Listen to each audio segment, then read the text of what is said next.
अस्सलाम वालेकुम प्यारे बच्चों, चौथी जमात वाले। आज फिर पढ़ेंगे कहना बड़ों का मानो।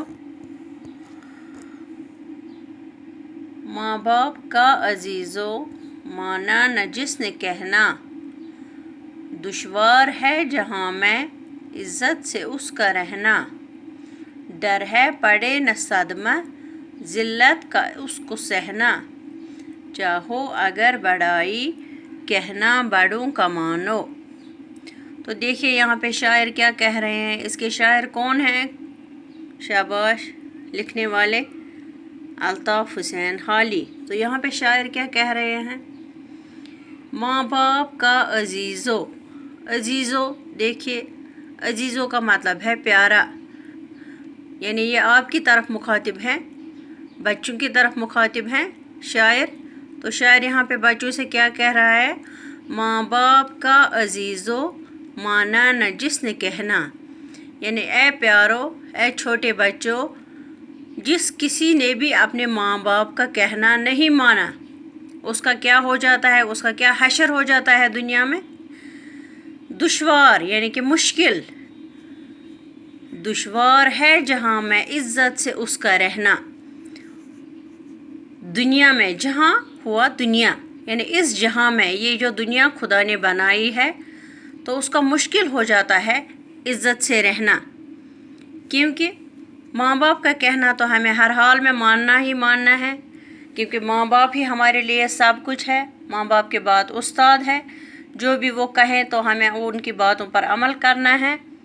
तो जिस किसी ने भी माँ बाप का कहना नहीं माना, तो उसका जीना मुश्किल हो जाता है इस दुनिया में।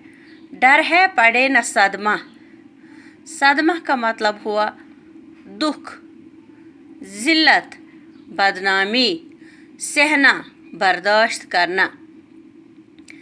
यानी अगर माँ बाप नाराज़ हो जाएंगे हमसे, किसी से भी, जिसने भी अपने माँ बाप का कहना ना माना, तो उसका जीना मुश्किल हो जाता है दुनिया में, और उसको दुख और बदनामी के सिवा कुछ हासिल नहीं होता है।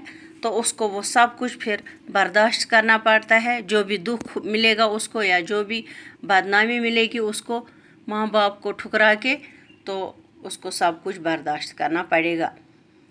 तो ये दुख, बदनामी, इन सब से बचने के लिए हमें क्या करना है?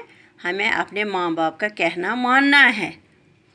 चाहो अगर बड़ाई कहना बड़ों का मानो। अगर तुम दुनिया में बड़े बनना चाहते हो, अच्छे बनना चाहते हो, तो आपको अपने बड़ों का कहना मानना चाहिए। तुमको खबर नहीं कुछ अपने बुरे भले की। तुम यानी कि आप अभी बच्चे हो, छोटे हो आप अभी, तो आपको पता नहीं है अपने बड़े भले बुरे की, यानी अच्छे और ख़राब की आपको कुछ पता ही नहीं है। आपको कुछ समझ ही नहीं है उसकी, अच्छा क्या है हमारे लिए, गलत क्या है हमारे लिए। जितनी है उम्र छोटी उतनी है अक्ल छोटी। जितने आप छोटे हो उम्र से, तो उतनी आपकी अक्ल भी होती है छोटी ही। है बेहतरी उसी में जो है बड़ों की मर्ज़ी, यानी जो कुछ भी बड़े कहेंगे, जो भी मर्ज़ी बड़ों की शामिल होगी किसी भी बात में, तो उसी में आपकी बेहतरी है। बेहतरी का मतलब है भलाई। तो प्यारे बच्चों, ये आपको समझना है कि आप अभी छोटे हो, आपकी कच्ची उम्र है, आप समझ नहीं सकते हो, आपकी अक्ल भी छोटी है, तो आपकी बेहतरी उसी में है जो आपके बड़े कहेंगे। चाहो अगर बड़ाई कहना बड़ों का मानो। अगर आप बड़े बनना चाहते हो, अच्छे बनना चाहते हो, तो आपको अपने माँ बाप का कहना मानना चाहिए। तो यहाँ पे अब हम इसका खुलासा करेंगे पूरा, यानी कि इसमें क्या बोला है शायर ने, क्या फरमाया है। शायर ने बस यही फरमाया है कि हमें अपने बड़ों का कहना मानना चाहिए। यानी बड़े कौन कौन है हमारे घर में? माँ बाप हैं, तो स्कूल में हमारे उस्ताद हैं। तो जो कुछ भी बड़े कहेंगे हमें उनकी बातों पर अमल करना चाहिए। उसी में हमारी भलाई है, उसी में हमारी बेहतरी है। अगर हमें कभी कभार उनकी नसीहतें जो हैं वो बुरी भी लगें, लेकिन हमें उनकी नसीहतों पर अमल करना चाहिए, क्योंकि उनकी नसीहतों में आब हयात है। تو یہ بات بھی ہمیں یاد رکھنی ہے کہ اگر کسی نے بھی اپنے ماں باپ کا یا استاد کا کہنا نہ مانا تو اس کا مشکل ہو جاتا ہے دنیا میں جینا. تو بدنامی سے بچنے کے لیے یا دکھ اور پریشانی سے بچنے کے لیے ہمیں کیا کرنا ہے؟ ہمیں صرف اور صرف اپنے بڑوں کا کہنا ماننا ہے. تو پیارے بچوں، آج اتنا ہی. خدا حافظ.